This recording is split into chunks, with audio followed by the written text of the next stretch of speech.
Underground bunker.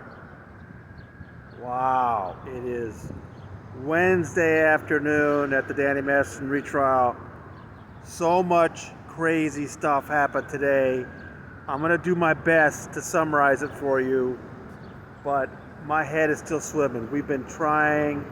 I've got a colleague in there. We're basically the only two news organizations there, trying to figure out what the heck happened.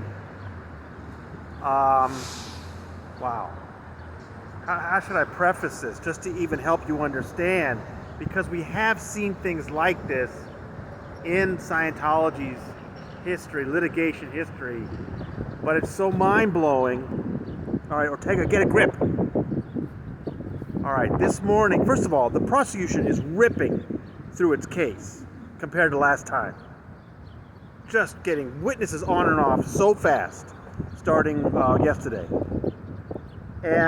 But this morning there was a pause.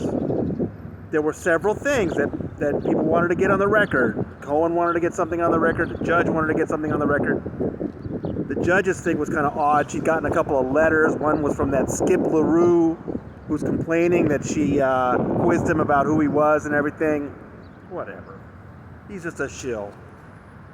And the other is for this Bishop Guillory, who's another clerical shill for Scientology. She put him in the round file. But that's not what was so explosive. The Deputy DA, Reinhold Mueller, explained that just last night, the DA's office had an absolute bombshell. You gotta understand, Scientology has tried to interfere in this case in the past. I want to remind you that a couple of years ago, Scientology attorneys showed up to argue that Judge Olmedo was seeing things incorrectly about the church.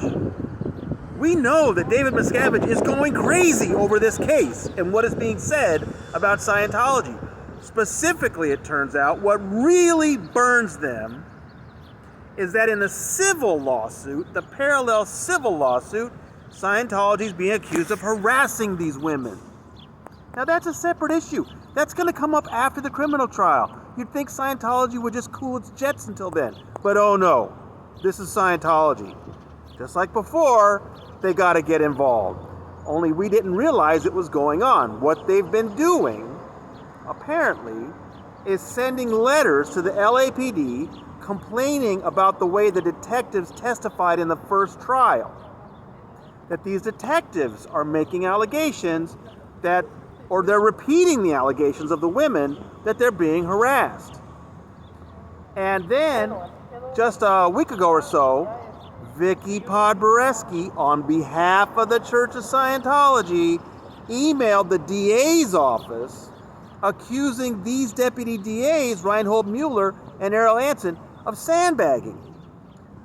Basically, what she's accusing Mueller of doing is eliciting testimony from these detectives that the women are being harassed when he knows that's not true. Right?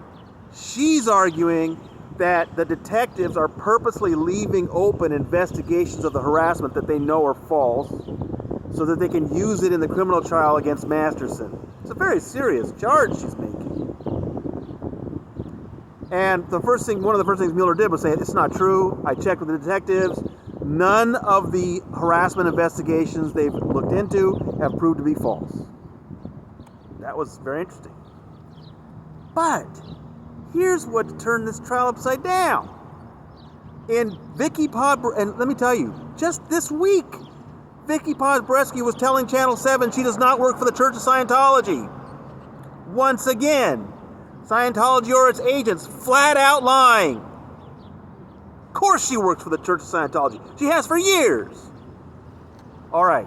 In her email to the DA's office complaining, see, basically what they like to do, Scientology never complains to me. They try to go after your bosses or the people that are helping you out. They go after my family. They never have the guts to come at you face to face. So rather than go to Mueller or Anson, they're trying to go to their bosses to get them in trouble.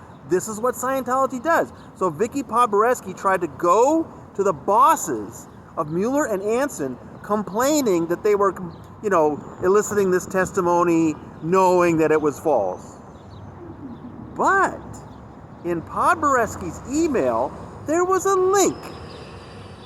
And that link took you to a share file that had 12 folders full of redacted discovery materials, police reports, photos, texts, all the stuff that the DAs had turned over to the defense team.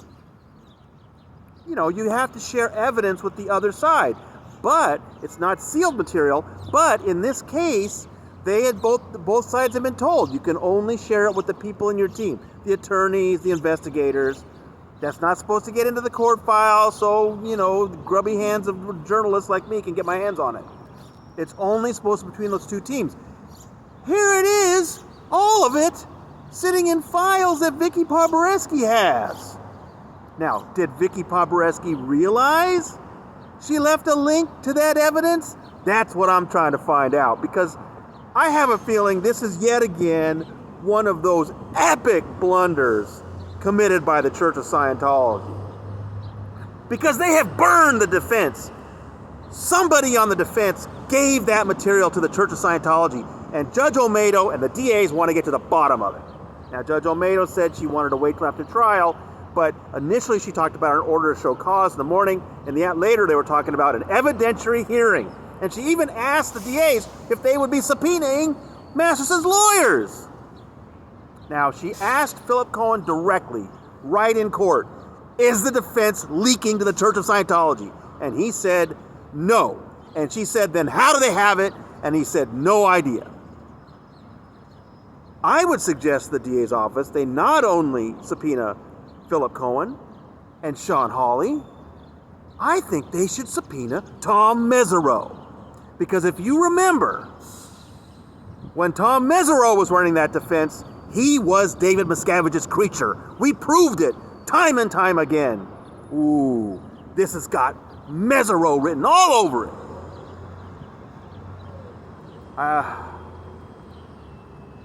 It's just amazing. Would Scientology be this stupid? Yes, of course they are. I'm telling you, these DAs are cool under pressure, and they weren't showing much, but I've been around them now for a couple of years, and I can tell you, to me, they appear to be livid. They are so pissed off, they can't believe their materials are in the hands of the Church of Scientology. Oh, this is going places. And I can't wait to follow it.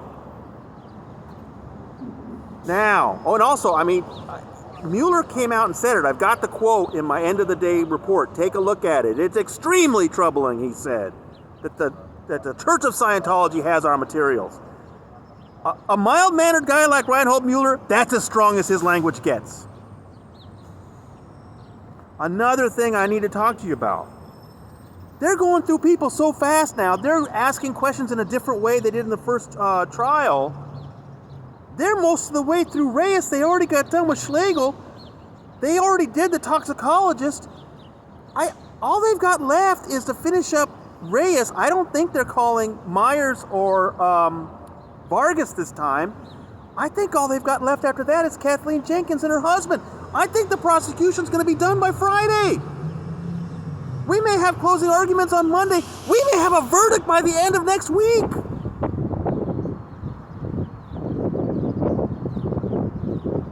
That's if the defense doesn't call any witnesses. They didn't call any witnesses last time. This thing is going so much faster.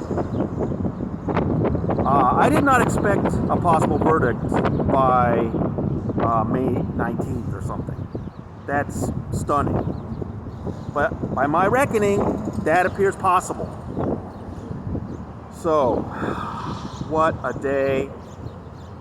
I just hope you're signed up for free emails at TonyOrtega.substack.com. You can get my 4 times a day reports right from the courtroom. The next few days, people, I think are going to be pretty interesting. I want that Pobreski email. We talked, another reporter and I were talking about ways we're going to try our best to get it for you. We want you to see what she says. And, wow. Red letter day in the history of Scientology litigation, people. In a case they're not supposed to be involved in. Oh!